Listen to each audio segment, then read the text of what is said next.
Hi, and welcome to SNA International series on mass fatality response planning. This module provides an overview on mass fatality response. My name is R.B. Goings. I'm the Director of Mass Fatality Planning and Response Services with SNA International. For those of you who do not know me, well, here's a picture.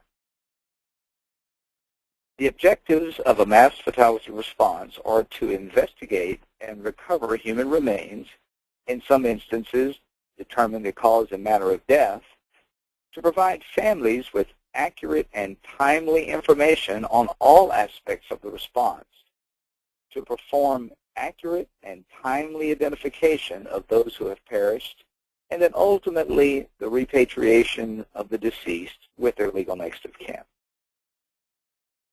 This identification and reunification process is made up of three primary operations, those being the recovery of human remains, temporary or mass fatality morgue operations, and family assistance center operations. It will take all three operations working together to accomplish the accurate, scientific, and timely identification of the deceased.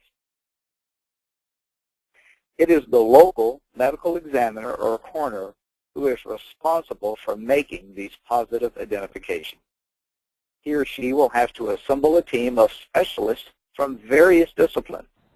Will have to ensure that established procedures are followed in all areas of the response.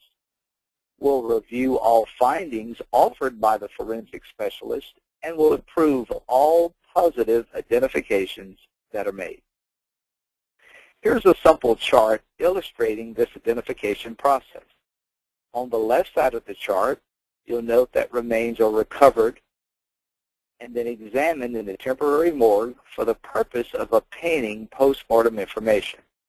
On the right side of the chart, we see that family members and or friends of the deceased provide ante-mortem information on the missing and presumed deceased, which is used to compare with the postmortem identification in hopes of positively identifying these individuals, thus assigning identities to the remains that have been recovered. This chart shows us the variety of information that is gathered from both the human remains as they are examined and from surviving family members and friends, which when compared yields positive identifications of the deceased. Once someone has been positively identified, a death certificate can be issued and the body released to the funeral provider chosen by the legal next of kin.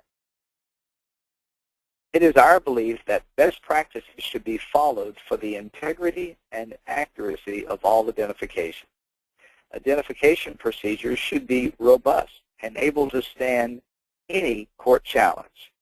Once established, standard procedures should be followed by all those participating in the identification process, including the thresholds of identification that have been set by local authorities. All this will support the integrity of the identification process.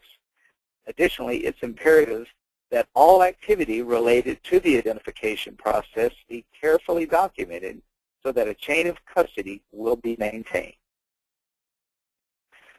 So what constitutes a mass fatality? Simply put, any incident, whether man-made or natural, resulting in the number of deaths that overwhelms local available resources is considered a mass fatality incident.